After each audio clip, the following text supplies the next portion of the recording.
Chers internautes, bonjour. Merci de nous rejoindre sur cette nouvelle émission du Droit de Savoir, notre dernière émission de l'année 2021, que nous allons consacrer au plan d'épargne retraite. Plan d'épargne retraite, c'est bien vendu, c'est mieux. Donc on donne déjà le ton tout de suite.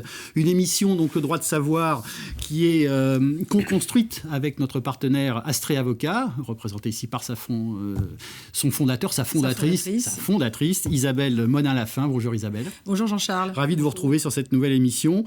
Donc le PER créé il y a 2 ans, lancé un peu plus de 2 ans, 1er octobre 2019. On va s'attacher à son bilan aujourd'hui et aux recommandations que nous souhaitons donner aux distributeurs. On vous expliquera pourquoi. La retraite, évidemment, c'est un sujet important. On a vu les difficultés qu'il pouvait y avoir à réformer les retraites de base et complémentaires. Ce sera certainement le thème d'une prochaine campagne électorale qui va commencer. Il n'empêche que, quel que soit, on peut le penser, mais il n'empêche que quelles que soient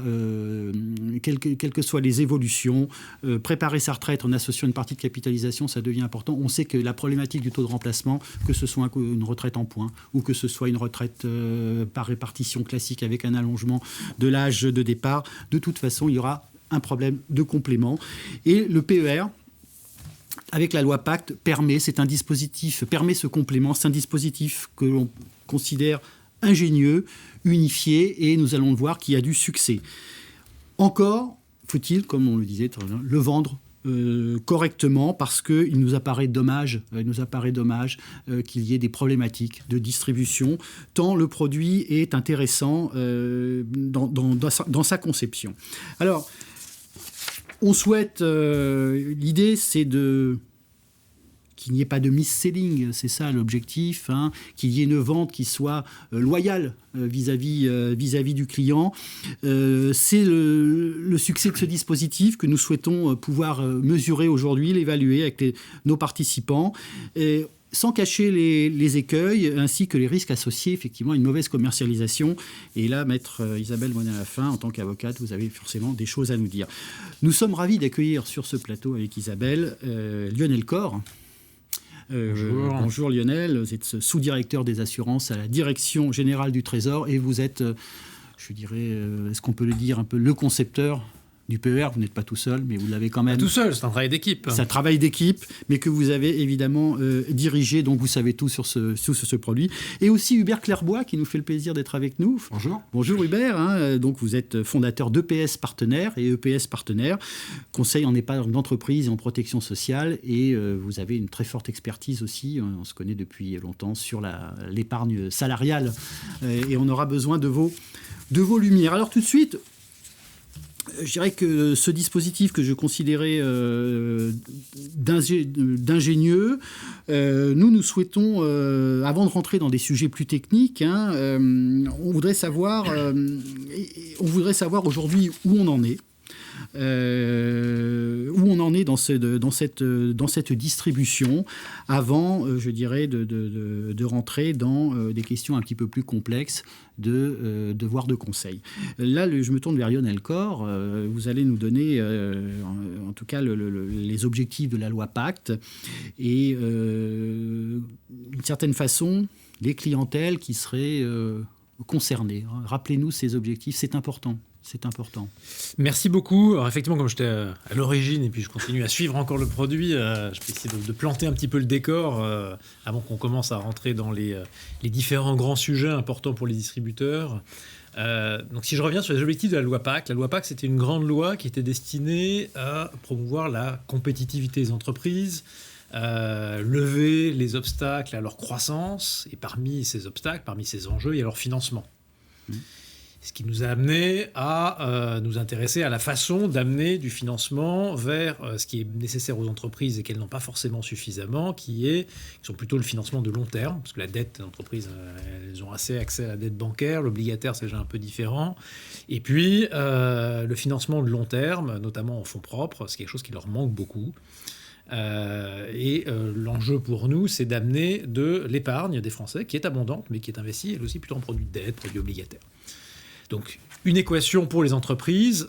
Il se trouve que c'est aussi l'intérêt des épargnants parce que justement, ils sont beaucoup en produits obligataires. Si on prend l'assurance vie, nos 1700 milliards d'assurance vie, le produit préféré des Français, d'épargne financière en tout cas, c'est un produit qui est massivement obligataire. Ce qui est de moins en moins satisfaisant au regard de nos objectifs de politique publique, et pour les épargnants qui, certes, ont toujours de la liquidité et de la sécurité qu'apporte le produit, mais côté rendement, c'est pas formidable. Et puis, unité de compte, c'est une forme de solution, mais c'est quelque chose qui est pas du tout sécurisé pour le coup, donc c'est quand même un peu l'antithèse du fonds euro. Et donc, on s'est intéressé dans la loi Pacte à comment essayer de faire en sorte de réformer l'épargne de long terme. Et il y a plusieurs volets dans la loi Pacte. Finalement, on a réformé le cadre de l'assurance vie en général, de l'épargne salariale, les PEA, et la réforme la plus ambitieuse qu'on a menée, c'est la réforme complète de l'épargne retraite. L'épargne retraite, c'est vraiment de l'épargne de très long terme. Donc c'était quand même quelque chose d'adapté à ce besoin d'épargne de long terme, quelque chose qui répond à un besoin des Français dès aujourd'hui, parce qu'on a par exemple 25% des Français qui épargnent l'assurance vie qui disent de le faire pour préparer leur retraite. C'est quand même dommage de le faire dans un produit liquide qui n'est pas forcément adapté à cet horizon de long terme quand on épargne pour 20 ans ou 30 ans. Et ce que je dis, on était d'ailleurs quand on a conçu la loi Pacte, on était avant la réforme des retraites. C'était un besoin qui préexistait à la réforme des retraites, et quelle que soit la réforme des retraites que l'on fera le moment venu, vraisemblablement ce sujet de taux de remplacement que vous évoquiez restera vrai. Potentiellement, voire un peu plus. Donc ce besoin, il est bien là, et aujourd'hui, c'était avant la réforme 230 milliards seulement, tous les produits d'épargne retraite confondus, puis c'était plutôt un paysage avec beaucoup de produits, des percos, des perp, des Madelins, etc. Bon, donc on a essayé de mettre fin à ça. Et le pari, la façon dont on a travaillé, c'est se dire, ça va rester de l'épargne retraite supplémentaire, un produit d'épargne, donc un produit qui fait l'objet d'un choix. Et on va sur de l'épargne, ça nous apparaît attractive. Et pas seulement pour des raisons fiscales, ça a été une façon de faire de la politique d'épargne par le passé. Il faut que le cadre fiscal soit adapté, mais ça ne doit pas être la seule raison, voire la principale raison d'épargner sur ce type de produit. Et donc, en fait, on a travaillé avec les distributeurs, justement, avec les concepteurs de produits, pour faire le bilan de tout ce qu'on avait fait en épargne retraite dans les décennies précédentes, faire le bilan de ce qui marche, bilan de ce qui ne marchait pas, et d'essayer de répondre aux attentes des épargnants en la matière. Et donc, on a inventé le PER, le plan d'épargne retraite, qui est un produit unique, qui met fin à l'ensemble de ce paysage de produits différents, qui peut se décliner. Parce qu'à partir du moment où on a un produit unique, mais qu'on a des situations différentes, évidemment, on va en parler aujourd'hui, il y a des spécificités qu'il faut avoir dans ce cadre unique. Et donc, nécessairement, il faut que dans la simplicité qu'apporte un cadre unique, nécessairement, on doit traiter des situations différentes. Donc, il y a de la complexité derrière, de la complexité pour les professionnels, donc c'est important qu'on en parle, mais l'idée est d'avoir quelque chose qui est simple pour l'utilisateur, pour l'épargnant. Donc, c'était ça tout le pari. Et si je balaye extrêmement rapidement les grands choix qu'on a fait dans le PER, tout d'abord, c'est un produit portable, donc on peut porter toute sa vie. Et or, aujourd'hui, les carrières, c'est pas... on change d'entreprise, on change de statut, et on avait tendance à laisser notre épargne retraite dans une entreprise ou pas pouvoir les regrouper. Bon, aujourd'hui, le PER, il permet ça, parce que justement, c'est un cadre unique, et donc on peut transférer tous les produits dans tous les produits. C'est un cadre qui se veut lisible parce qu'aujourd'hui, il y a un seul produit, une seule règle, que ce soit pour le fiscal, que ce soit pour les règles de fonctionnement. C'est une épargne qui est bien investie. On a généralisé, typiquement, c'est la meilleure façon de le sécuriser pour un produit qui est bloqué. C'est un produit de retraite, donc c'est un produit qui reste bloqué jusqu'à la retraite. Mais on a généralisé ce qu'on appelle la gestion pilotée, qui permet de désensibiliser progressivement, de sécuriser progressivement, mais donc ça veut dire que loin de la retraite, on a un produit qui est dynamique. C'était la meilleure pratique du marché pour ce type de produit par le passé. On a une fiscalité qui se veut pas le principal argument d'investissement, même si elle est adaptée, elle est attractive, puisqu'on peut défiscaliser les sommes à l'entrée, mais c'est un choix. Si on n'est pas, typiquement, on ne paye pas d'impôt sur le revenu, on n'est pas obligé non plus de défiscaliser, parce que si on défiscalise à l'entrée, évidemment, on est quand même fiscalisé à la sortie. Mais dans beaucoup de cas de figure, c'est une configuration qui est intéressante pour l'épargnant. On a fait le choix de la concurrence. Finalement, la qualité du produit, nous, on ne peut pas vraiment la décréter, les pouvoirs publics. En revanche, si la concurrence peut fonctionner, c'est la meilleure chose. Donc, on a créé un cadre unique pour des gestionnaires d'actifs et des assureurs. Donc, ils peuvent se faire concurrence. Alors qu'avant, il y avait deux mondes. On les avait séparés. On a fait la Yalta entre les produits de gestion d'actifs, les produits assureurs. Maintenant, c'est le même type de produit. Alors, il reste des différences, on pourra en parler, mais ça reste globalement le même produit. On peut transférer l'un dans l'autre. Donc, il y a concurrence entre ces acteurs-là. Et puis, on a réglementé un seul frais, celui de transfert, qui est nul après 5 ans et limité à 1% dans les 5 premières années, ce qui permet que cette concurrence elle puisse jouer vraiment. Voilà. Et puis, comme le cadre est lisible, on peut comparer. Voilà, donc c'est tous ces choix-là qu'on a fait. Est-ce que vous êtes content aujourd'hui ? Alors, voilà. Est-ce que vous avez une autre question auquel je vais répondre extrêmement rapidement, c'est à qui il s'adresse ? Il s'adresse à tout le monde. Oui. Il s'adresse, alors déjà, c'est un produit qui peut être collectif ou qui peut être individuel. Et c'est un produit d'épargne retraite. Donc, c'est un produit qui sert à préparer la retraite. Alors, ce n'est pas un produit pour les retraités. Alors, on sait que certains PER ont parfois été vendus à des retraités. Là, pour le coup, vous parliez de mis-selling, là, ça en fait partie. C'est un petit problème. En revanche, pour tous ceux qui ne sont pas à la retraite, le produit est adapté. Qu'on soit jeune, qu'on soit pas jeune, qu'on paye des impôts, qu'on ne paye pas d'impôts. En fait, toutes les situations sont couvertes par ce produit. C'est un produit, et c'est un produit qui fonctionne. Donc, est-ce qu'on en est content ? En tout cas, c'est surtout les épargnants qui ont l'air d'être contents, puisque alors déjà, les producteurs de produits sont nombreux. Donc, on a des assureurs de gestion d'actifs qui ont lancé leurs différents produits, d'ailleurs parfois plusieurs, un collectif, un individuel, voire plusieurs d'ailleurs, dans chaque gamme. Et les épargnants ont répondu présent à ce stade. Donc, ils ont acheté ces produits, ils sont épargnés, soit par des transferts, soit par des nouveaux produits. On a aujourd'hui, alors les derniers chiffres qu'on a, c'est des chiffres à quasiment 2 ans, mais pas tout à fait, puisque donc on avait lancé en 1er octobre 2019. Donc on a des chiffres à l'été 2021, au 30 juin 2021, sur tout le marché, donc gestionnaire d'actifs, assureurs confondus. On est à 45 milliards d'encours, donc par tête zéro, par construction. On a 3,8 millions de Français qui sont couverts par ces contrats. On a déjà battu nos objectifs. Alors souvent, on court après nos objectifs. Là, l'objectif, c'était 3 millions l'an prochain. On est déjà à 3,8 millions. On sera à 4 millions à la fin de l'année, vraisemblablement à 50 milliards d'encours. Si on n'a pas encore les chiffres, on sera peut-être même à plus, parce qu'on a vu l'an dernier qu'on a eu une multiplication par 3 des encours à la fin de l'année. Parce que le cadre fiscal joue quand même, en tout cas pour les produits ça, c'est indéniable, individuels. Mais ce n'est pas fait que pour ça. Mais ce n'est pas fait que pour ça. Et vous l'avez rappelé. Alors justement, sur ces transferts, très rapidement, mais on a des remontées, parce qu'on est sollicité. On a quelques remontées de terrain en nous disant « Ah, c'est pas encore... Il y a des frottements. Est-ce que vous avez ces retours, là, et qu'est-ce que vous pouvez nous en dire ?» Sur 45 milliards d'encours, on a 37 milliards de transferts, donc ça marche pas si mal quand même. Ah, ça marche bien, effectivement. Mais a priori, il y a peut-être... Non, mais ça reste... Il y a une complexité, il faut passer d'un ancien produit à un nouveau produit, donc il y a eu un moment d'adaptation quand même pour les réseaux, pour les assureurs.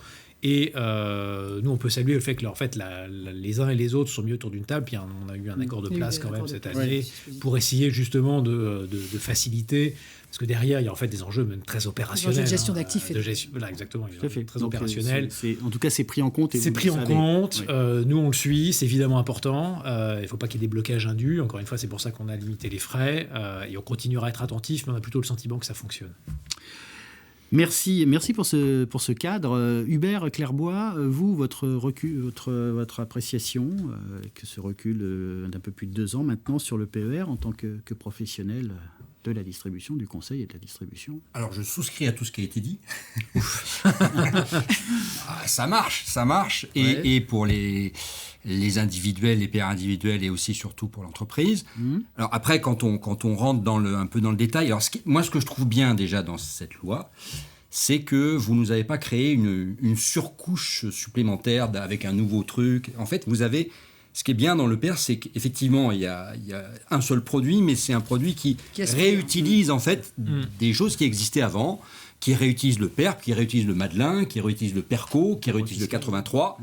Et c'est sans doute la raison pour laquelle on a fait, on a fait ces compartiments. Donc ça c'est bien, mais d'un autre côté ça induit une petite complexité. Alors d'abord pour l'épargnant, mais aussi parfois pour les distributeurs, parce que avec ces compartiments, on a des règles fiscales et sociales qui sont parfois un petit peu différentes. On a effectivement 2 mondes qui se côtoient, le monde assurantiel et le monde bancaire. Donc le monde bancaire c'était plutôt l'épargne salariale avant. Et le monde assurantiel, plutôt les PERP, les Madelins, tout ça se mélange, mais les règles ne sont pas forcément toutes exactement les mêmes, donc ça fait des petites différences. Là où il faut aussi insister, je crois, ça a été dit, c'est l'aspect long terme de la chose. Quand je dis long terme, c'est 2 aspects. Bon, c'est d'abord, on est sur des produits bloqués jusqu'à l'âge de la retraite. C'est bête à dire, mais il faut quand même le dire. Et d'autre part, ça veut dire aussi que se préoccuper de sa retraite 2 ou 3 ou 4 ans avant, ça ne sert à rien. C'est-à-dire que le processus d'épargne pour, si j'ose dire, remplir le PER, lui aussi, il est de long terme. Et plus on va commencer jeune, on en reparlera, mais plus c'est important. Après, pour aller vite et pour conclure, on a encore, je crois, beaucoup de travail, notamment côté équipement des PME. Oui, PME. Les grandes entreprises, elles avaient de l'équipement. Les PME, il y a encore à faire, donc on en reparlera, à la fois pour le chef d'entreprise et pour ses salariés. Et puis sur la notion de portabilité, que je trouve très bien, le fait de pouvoir transférer d'un père à un autre, il y a aussi le sujet des anciens produits. Et sur cet aspect-là, je pense qu'on y reviendra aussi, les transferts qui sont possibles vers un PER, parfois nécessitent un devoir de conseil important pour ne pas faire d'erreurs à l'épargnant. Donc, plein de points positifs, avec des petits poids d'attention parfois, mais tout ça, ça va je pense, se régler au fur et à mesure du temps. Alors les PER bancaires sont plus, entre guillemets, les anciens PERCO, plus les PERCOL, ce qu'on appelle aujourd'hui. Les PER assurances sont plus les anciens contrats perte, je caricature bien entendu. On a encore peu de PER individuels, je crois même qu'il n'y en a qu'un sur le marché, de PER individuels pour le moment, à ma connaissance, compte titre. Ça commence à venir. Alors, on a mélangé les... Il y avait la même banque teneur de compte, mais Boursorama vient d'en créer un. Mais c'est la même banque teneur de compte, je crois, non? Non, pas sur celui-là. Pas sur celui-là. Donc, il y a effectivement plusieurs offres. Il y avait, en fait, on a mélangé les deux mondes. Donc, les banquiers ont fait d'abord ce qu'ils savaient faire, c'est-à-dire du PERCOL comme titre. Les assureurs, ils ont continué à faire. Mais maintenant, effectivement, on commence à avoir des offres, et pour les individuels et pour l'entreprise, qui mixent un peu les sujets. Isabelle, en tant que conseil, à la fois d'entreprise particulier, vous avez entendu ce bon développement du PER. Qu'est-ce que vous pouvez nous en dire, vous, par rapport à votre métier de juriste ? Alors, comme le temps qui nous est imparti est un petit peu limité, je ne vais pas reprendre tout cela, mais en fait, nous avons fait les mêmes constats. Et nous, du point de vue des distributeurs, effectivement, la grosse constatation que nous faisons, c'est effectivement une difficulté pour eux à maîtriser les caractéristiques techniques de ces produits et leurs mécanismes juridiques. Donc, je pense qu'effectivement, Jean-Charles va peut-être attaquer la séquence un petit peu pédagogique de l'émission, qui consiste effectivement à rappeler des fondamentaux, parce qu'effectivement, nos expériences démontrent que dans des cas assez pratiques, en fait pratico-pratiques, on a affaire tout réseau confondu. On ne fait pas de mélange, que ce soit des agents généraux, des courtiers, des conseillers en gestion de patrimoine, des réseaux salariés, des difficultés d'approche sur ce produit qui effectivement est extrêmement ingénieux, très agile, qui me semble effectivement répondre pour le coup à cette problématique de complément de retraite dans l'avenir et donc de pouvoir d'achat des personnes retraitées, mais qui nécessite du point de vue professionnel l'acquisition de connaissances importantes. Alors de Jamblé, sans trop déflorer, on voyait déjà des cas de vente.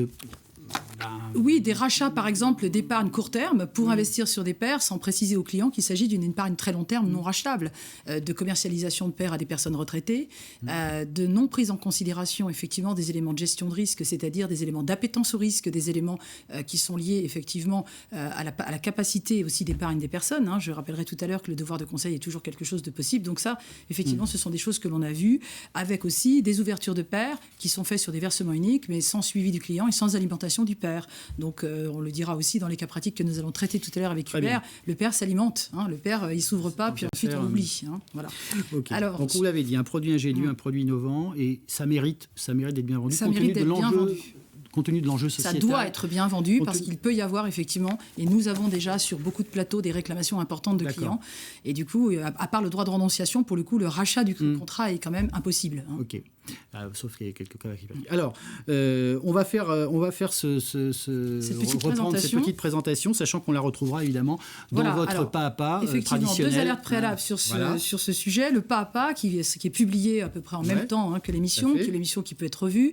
Nous occultons totalement les dispositions fiscales. Ça, c'est un consensus dans l'émission, étant donné effectivement le temps qui nous est imparti. Donc, nous ne traiterons absolument pas des mais je vous donne déjà rendez-vous, moi, pour en parler. Voilà, on en fera, mais dans le pas à pas, bien entendu, les gens vont trouver toutes les règles fiscales qui doivent être associées au versement, aux sorties, etc., au choix des produits.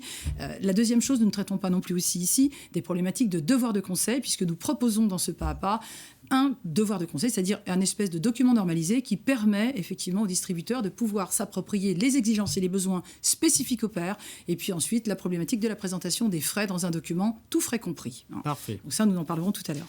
L'objectif de la présentation porte essentiellement, Jean-Charles, sur les caractéristiques techniques de ce produit et les mécanismes juridiques qu'il faut vraiment connaître et avec lesquels il faut vraiment être à l'aise. Okay. Alors, première chose, effectivement, comme l'a dit Lionel, parti, et donc, comme vous devez avoir les slides Lionel, sur votre... il faut que les gens comprennent qu'il n'y a qu'un pair. Il n'y en a pas deux, il n'y en a pas trois, il n'y en a qu'un. Il y a un dispositif qui s'appelle le plan épargne retraite. Et il a été décliné en fait en 3 types de produits en fonction finalement du souscripteur.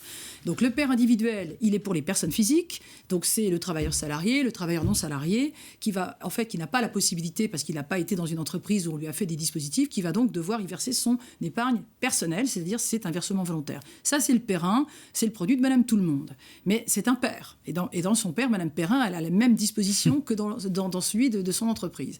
Il y a le PER collectif, le PERCO.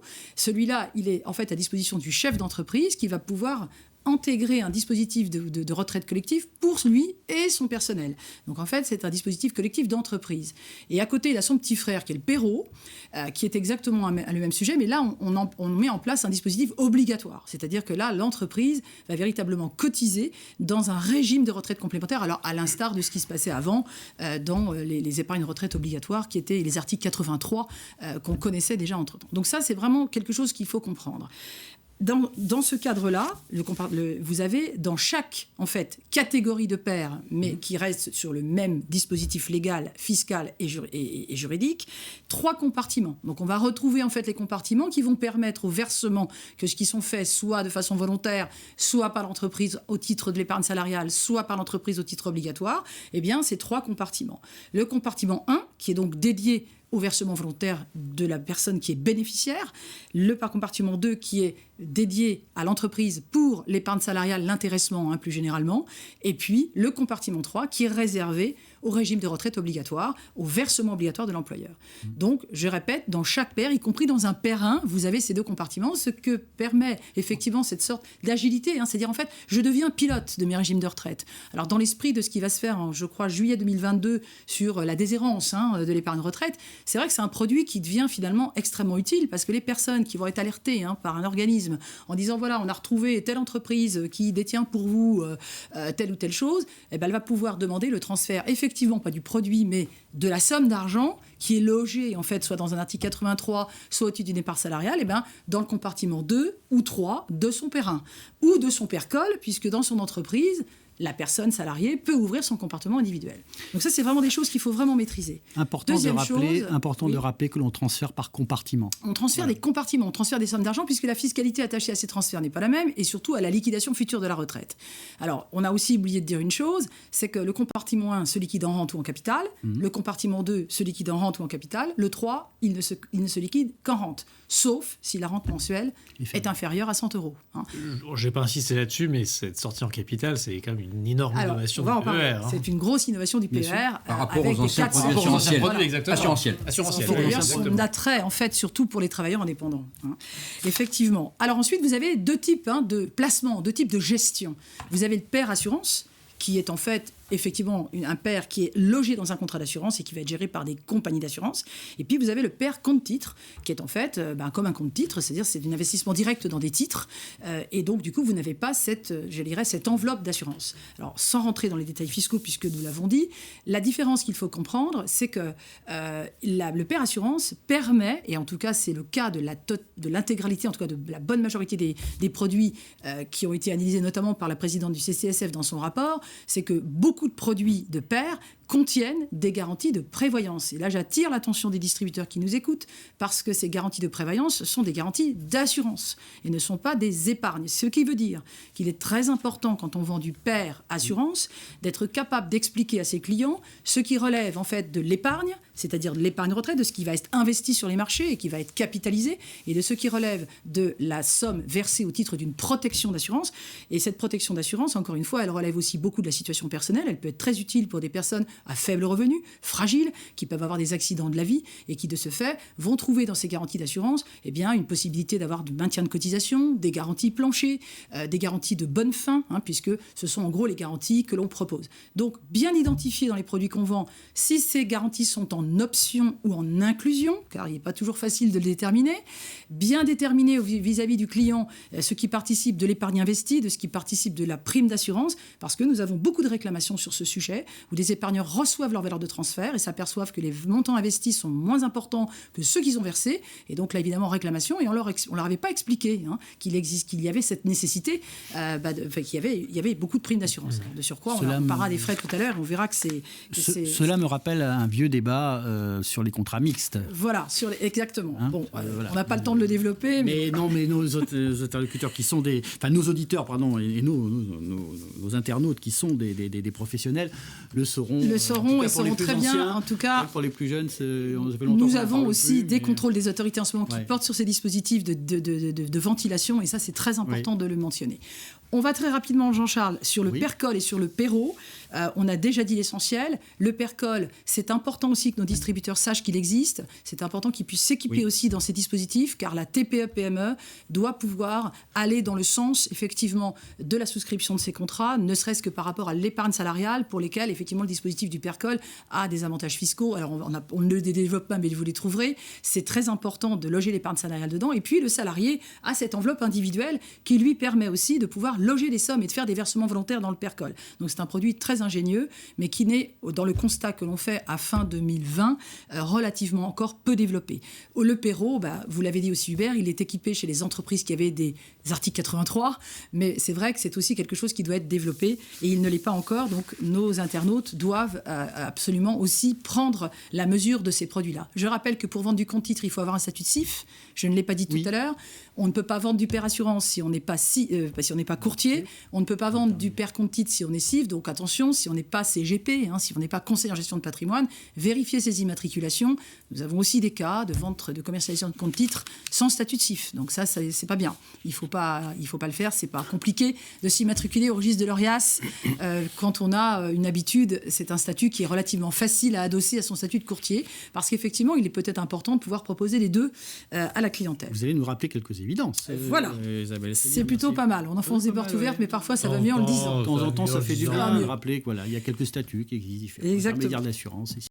Sur la sortie, Jean-Charles, le slide suivant. Sur la sortie. Effectivement, on a les cas classiques de sortie en matière, si vous voulez, d'accident de la vie, mais la grande nouveauté du PER, c'est la possibilité de sortir son argent en capital, et on n'est pas en plus obligé de le sortir en une fois. On peut aussi, à la liquidation de ses droits à la retraite, compte tenu du taux d'imposition que peuvent avoir certaines personnes au moment de la retraite, parce qu'elles avaient choisi l'option de la déductibilité, je rappelle que la déductibilité est une option, effectivement, les gens peuvent très bien avoir des sorties en plusieurs temps pour lisser quelque part l'imposition qu'ils auront au travers de cela. La grande nouveauté, donc ça c'est vraiment la grande nouveauté du PER, et je pense la grande attraction du PER, c'est son côté beaucoup plus flex, beaucoup plus agile par rapport aux besoins de la vie que les gens ont à la retraite pour pouvoir faire des investissements, acheter des grosses dépenses quand on s'en va.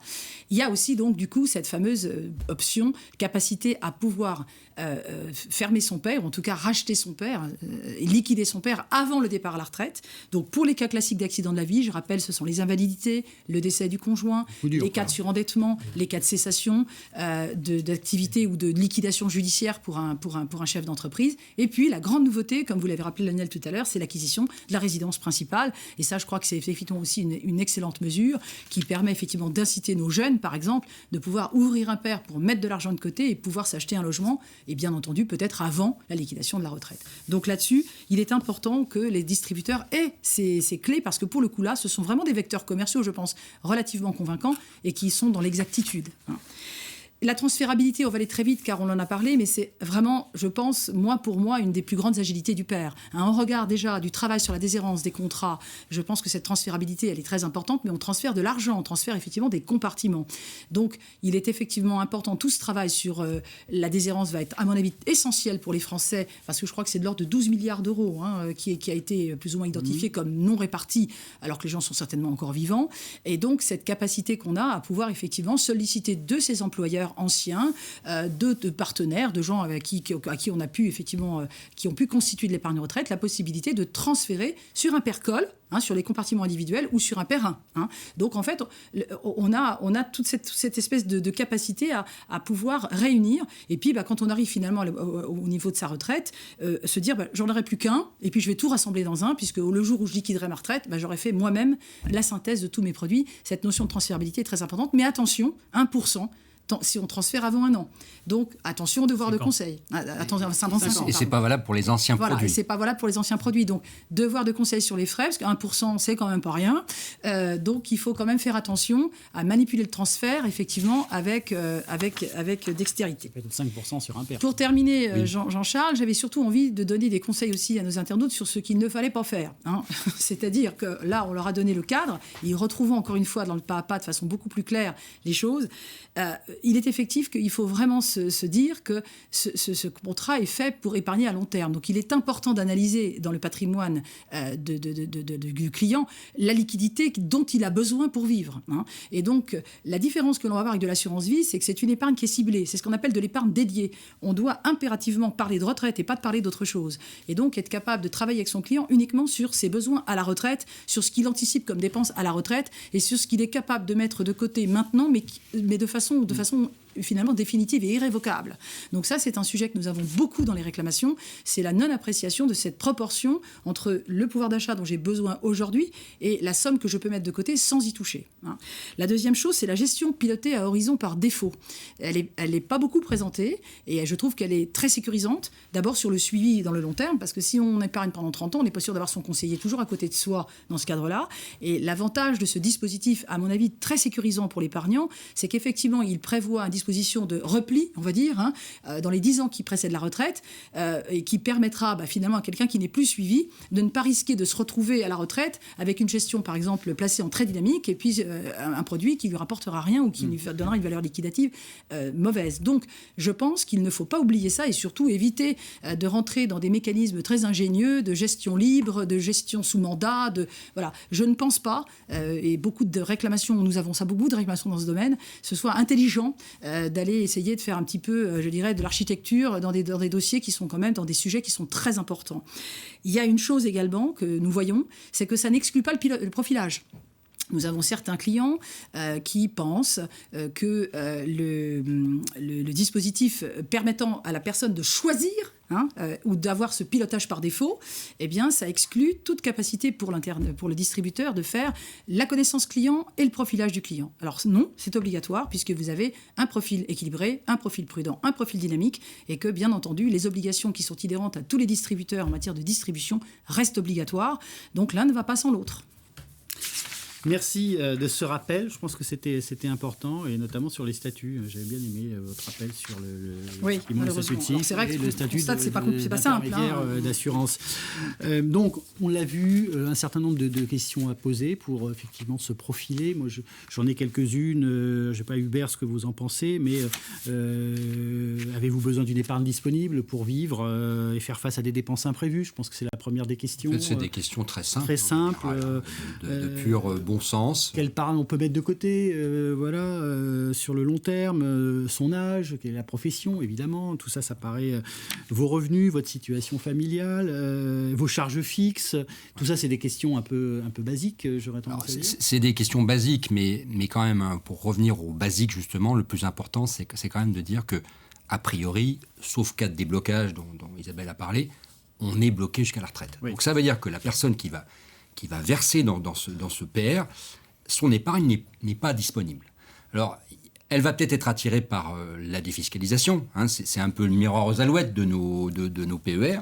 Alors d'abord, ça ne convient pas à tout le monde. Mais attention, si effectivement la personne a effectivement une capacité d'épargne, mais qu'elle a besoin de cette épargne de temps en temps pour s'acheter sa voiture, etc., si elle la met dans un PER, l'achat de la voiture, ce n'est pas un cas de déblocage. Donc c'est surtout sur ce point-là où il faut faire très attention, insister sur l'aspect, ok, avantage fiscal, très bien, mais blocage jusqu'à la retraite. Ces questions sont un peu basiques, mais c'est vrai que par moment on se dit mais comment est-ce possible finalement de vendre. Mais vous n'êtes pas sur le terrain, nous sommes dans l'économie réelle, mon cher Charles. C'est pas très gentil. Je suis un peu dans l'économie réelle aussi. Et je suis toujours stupéfait, voilà, parce que ça semble évident. Ceci dit, s'il y a du mis-selling là-dessus, c'est ennuyeux. C'est ennuyeux, mais vous savez, on a connu ça dans beaucoup de réseaux. On a pris la retraite comme un nouvel argument commercial de collecte, et c'est ce que je voudrais dire à nos distributeurs. Il y a 2 ans, c'était l'obsèque, le financement des obsèques. Là, maintenant, depuis qu'Alper, c'est la retraite. Mais la retraite, en fait, c'est un sujet sérieux. Et donc, oui, effectivement, on livre des informations qui ont l'air pratico-pratiques et relativement basiques, mais elles ne sont toujours pas assimilées dans tous les réseaux. Alors le temps passe et je voulais parler et voir avec Hubert, puis aussi avec Elcor, qui a le droit d'intervenir, bien entendu, comme il le veut, sur quelques cas pratiques. Alors parce que c'est toujours intéressant voilà. Donc, alors j'ai le cas d'un salarié qui appartient à une entreprise qui a ouvert un PER collectif contenant un volet obligatoire et un volet facultatif. Donc il a un PERCOL et un PERO, il a un PERU. Il a un PERCOL, oui. Alors donc, qui peut loger son épargne retraite obligatoire et facultatif. Alors, est-ce qu'il a intérêt à ouvrir un PERIN ? Alors, pour répondre rapidement, s'il veut, il peut. Voilà, on peut très bien cumuler PERCOL, PERIN, PERO, on peut en avoir plusieurs. Ça, rien ne l'interdit. Après, alors, est-ce qu'il a intérêt à le faire ? Honnêtement, je ne pense pas, parce que, a priori, s'il a des produits, alors que ce soit PERCOL ou PERO au travers de son entreprise, c'est donc des produits collectifs, où les frais négociés collectivement vont sans doute être inférieurs que sur un produit individuel. Les frais, il y en a d'ailleurs une partie qui sont pris en charge par l'employeur dans l'entreprise. Ce qui parle pas. Donc, si la personne le souhaite, elle peut ouvrir un PERIN, mais est-ce que c'est un bon plan pour elle ? Je ne suis pas complètement sûr. D'accord.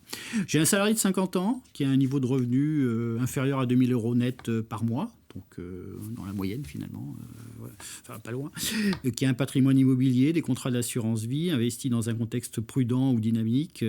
Est-ce qu'il a intérêt à transférer cette épargne sur un PERIN à 50 ans, 2 000 €? Alors, plusieurs petites remarques. Bon, d'abord, si cette personne gagne environ 2 000 €, ça veut dire qu'elle a un taux marginal d'imposition à 11. Donc déjà, l'aspect fiscal, je ne suis pas sûr que ce soit vraiment intéressant pour elle. Premier point, pas forcément défiscalisé. Et puis, second point, si cette personne a 50 ans, il faut lui répéter, c'est bloqué jusqu'à la retraite. Donc, la question, ok, tu peux verser, tu peux ouvrir un PERIN, mais pense que tu n'as plus d'épargne disponible. Donc, là non plus, je répondrais, faut étudier. Cas par cas, il faut étudier, mais pas sûr. Alors justement, alors là, ça répond un petit peu. Cette question va répondre peut-être un peu à la question précédente. Pour se constituer un complément de retraite entre 200 et 300 € par mois, un horizon. Alors c'est vrai que 50 ans, 30 ans, ça fait un peu vieux. Mais en fait, la question est la même. En fait, est-ce qu'on peut identifier des seuils minimaux d'investissement sur 30 ans ? Je veux 300 € par mois de retraite. Est-ce que comme ça, est-ce qu'il y a des règles à la louche, entre guillemets? Alors, à la louche. S'il y a des actuaires qui m'écoutent, je pense qu'ils vont ça va leur hérisser le poil. Mais ils écoutent. Peu importe. Pour un revenu d'environ 500 € complémentaires à la retraite par mois, ça veut dire 6 000 € par an. Grosso modo, 500 € par mois, c'est 6 000 € par an. Si vous demandez à un assureur une rente, même si on peut sortir en capital, de 6 000 € par an, l'assureur il va faire ses petits calculs. Et grosso modo, pour un assureur, notre retraite dure en moyenne 25 ans. Alors un peu plus si on a une dame, un peu moins si on est un monsieur, mais c'est grosso modo 25 ans. Donc pour avoir 6 000 € par an sur 25 ans, le calcul est simple, 6 fois 25, ça fait 150 000 €. Donc ça veut dire que pour avoir une rente de 500 € par mois, il faut qu'au moment du départ à la retraite, j'ai à peu près 150 000 € d'épargne. Et pour avoir à peu près 150 000 € d'épargne, il faut, alors ça dépend de son âge, mais si on cotise sur 30 ans, si on verse sur 30 ans, c'est grosso modo 250 € de versement par mois, si on raisonne avec un rendement financier d'à peu près 3%. Donc il y a forcément aujourd'hui sur des placements, sur des placements qui sont un peu dynamisés avec des actions. Très vite, est-ce qu'on peut ouvrir un PERIN à une personne retraitée ? Tiens, je vais poser la question à Lionel Cor. Un plan d'épargne retraite, pas un plan d'épargne retraité. C'est pour préparer ça. C'est pas un plan d'épargne dépendance. Voilà. La réponse est non. La réponse est non. Bon, ok. Ah, ça, c'est Sinon, on engage sa responsabilité au regard du devoir de conseil. Je pense. C'est important de le dire. Voilà, on n'ouvre pas un périn à une personne retraitée. Et enfin, je tiens beaucoup à cette question, je suis un chef d'entreprise et ai-je intérêt à ouvrir un PER collectif ou un périn ? Ou un périn individuel. Les deux, mon capitaine, sont possibles. Alors, si je suis chef d'entreprise, ça va dépendre de mon statut. Il y en a qui sont salariés, d'autres TNS, etc. Si je suis TNS, qui est quand même la majorité des cas dans les PME, le TNS peut ouvrir un périn ancien Madelin, pour lui tout seul. Avec sa déduction. Après, s'il veut, entre guillemets, partager avec ses salariés et puis avoir une vraie politique sociale, il peut aussi ouvrir un PERCOL pour en bénéficier, lui, dans les entreprises de moins de 250 salariés, et aussi ses salariés. Donc, il peut faire les deux s'il veut. Il faut booster tout ça. Aujourd'hui, avec un chef d'entreprise TNS qui peut bénéficier des avantages fiscaux Madelin, finalement, et ensuite peut bénéficier d'un intéressement, d'un abondement, avec les avantages fiscaux qu'il y a, d'ouvrir un PERCOL. C'est très puissant sur un plan fiscal et social, ça. Ça peut être pas mal, oui. Tout à fait. C'est quand même bien... c'est l'idée. Bien fichu, excusez-moi. Quand on est chef d'entreprise, pour peu que l'on veuille effectivement partager avec ses salariés, c'est important de le dire aussi. C'est important de le répéter. On a quand même un système qui est extrêmement, qui a très un vrai booster et très pertinent. Peut-être pas assez utilisé, ça, encore, j'ai l'impression. Parce que techniquement, pas suffisamment maîtrisé, je pense, à la fois par les chefs d'entreprise de petite taille, qui sont tout aussi, j'allais dire, ignorants que les distributeurs. Donc, en fait, on est face à des populations qui doivent effectivement acquérir cette aisance dans la connaissance du produit. L'aisance, c'est la confiance. Et s'il n'y a pas la confiance, il n'y a pas d'aisance. Donc, du coup, il faut effectivement que ce produit, effectivement, soit connu et compris. D'autant que, juste pour rappel, l'intéressement jusqu'à 250 salariés, c'est hors forfait social. L'abondement jusqu'à 50 salariés, c'est hors forfait social. Et qu'on peut mettre en place dans les petites entreprises de moins de 11 salariés très facilement aujourd'hui, par décision unilatérale de l'employeur. Oui. On peut mettre en place un PERCOL, excusez-moi. Un PER collectif. Un PER collectif, merci, dans l'entreprise. Donc, il y a quand même des freins qui ont été extrêmement levés très récemment et qui permettent un vrai décalage. Alors, une dernière... On va dire une dernière séquence, non pas la dernière séance, mais la dernière séquence, les coûts et les frais du PER. Alors, on a eu un rapport de la présidente du conseil du CCSF, du comité consultatif du secteur financier, qui a un petit peu bousculé la donne, allez, on va dire, sur les frais dans les PER. Isabelle Monnalafin, est-ce que vous pouvez nous redonner rapidement Alors, rapidement, d'abord, j'engage les distributeurs à lire ce rapport, qui est du reste aussi très pédagogique sur la présentation du produit.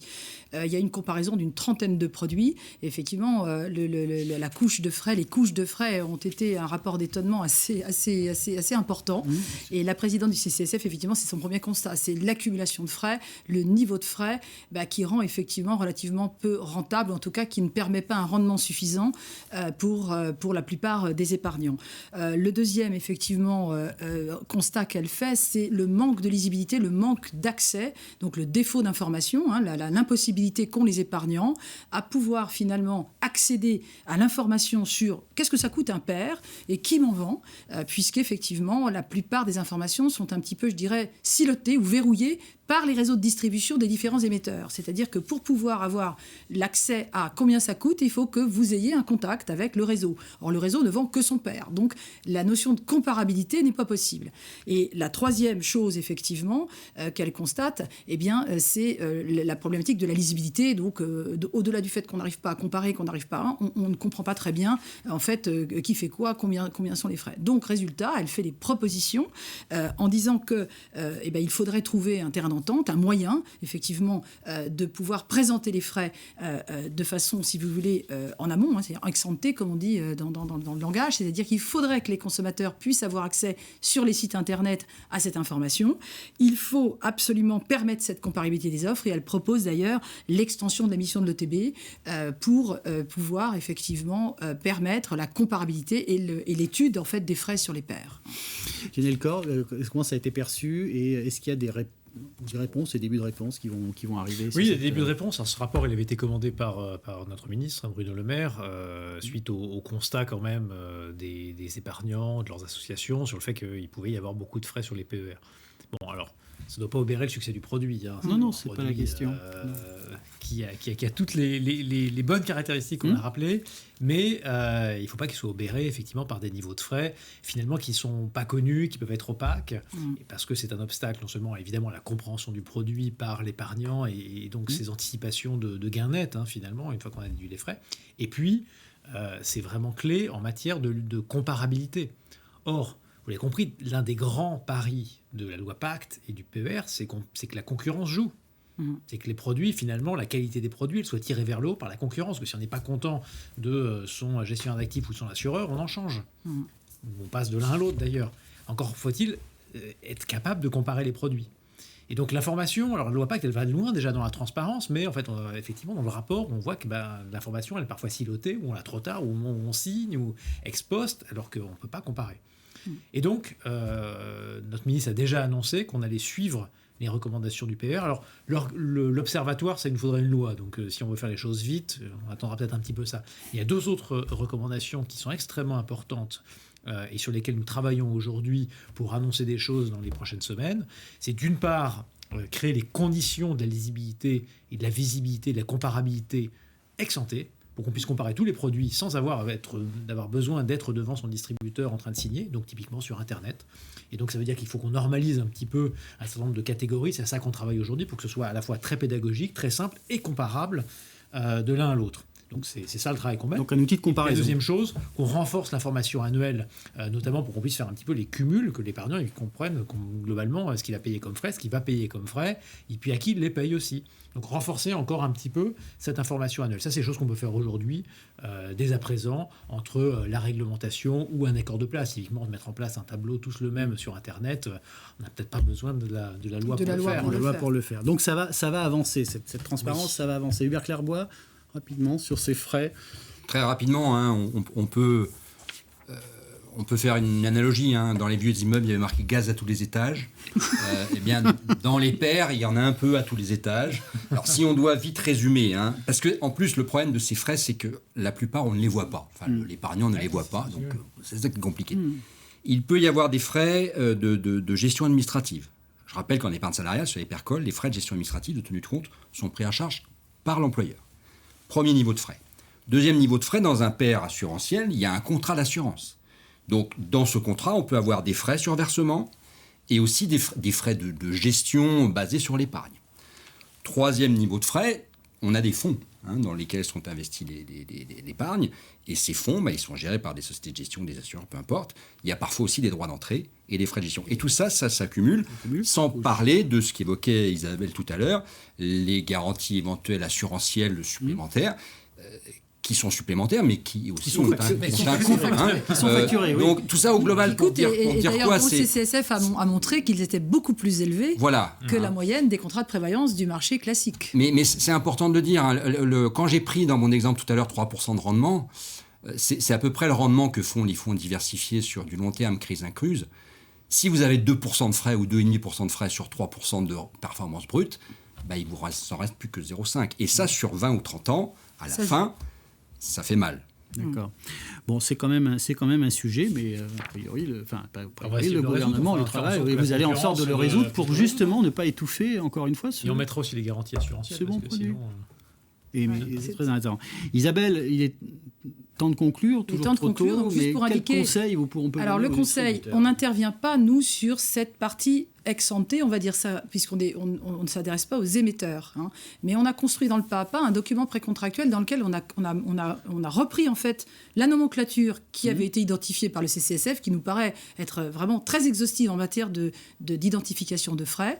Et on a fait une annexe à la fiche informative précontractuelle de conseil, dans laquelle on demande aux distributeurs de faire le travail d'aller collecter dans les annexes financières en fait les fonds investis pour reporter, comme le prévoit d'ailleurs d'ores et déjà la loi Pacte, je le rappelle, c'est pas une nouveauté ça, mais ils ne le font pas parce qu'en réalité ils n'ont pas soit les informations, soit effectivement ça nécessite d'aller chercher dans un catalogue de 250 pages les quelques fonds qui ont été investis. Et nous y rajoutons en amont les frais, le coût de la gestion pilotée horizon par défaut choisi parce qu'elle n'a pas la même valeur évidemment, et ensuite effectivement les frais de distribution et les assurances, ce qui permet d'avoir un total tout frais compris, on va dire ça comme ça, avec effectivement nécessairement en amont de la conclusion du contrat des fourchettes, parce qu'effectivement, on ne peut pas toujours donner des sommes en euros. Mais le travail, on l'a fait, c'est un format A4, ça nécessite effectivement pour le distributeur de s'approprier un petit peu son sujet et d'aller rechercher dans les catalogues des annexes financières des émetteurs les fonds qui ont été choisis pour l'allocation du client. Mais je pense que c'est une information qui est nécessaire pour que l'épargnant ait une véritable visibilité sur ce que va lui coûter son produit. En tout cas, on retrouve tout ça dans votre pas à pas, hein, bien entendu, qui sera sur votre site. Sur le site de l'assurance en mouvement et sur les réseaux sociaux. En mouvement et sur les réseaux sociaux. Le PER, c'est bien vendu, c'est vraiment, vraiment, vraiment mieux. Merci à vous trois. Merci Lionel Cor, nous a fait le plaisir d'être venu sur ce plateau. Merci Hubert également pour votre approche.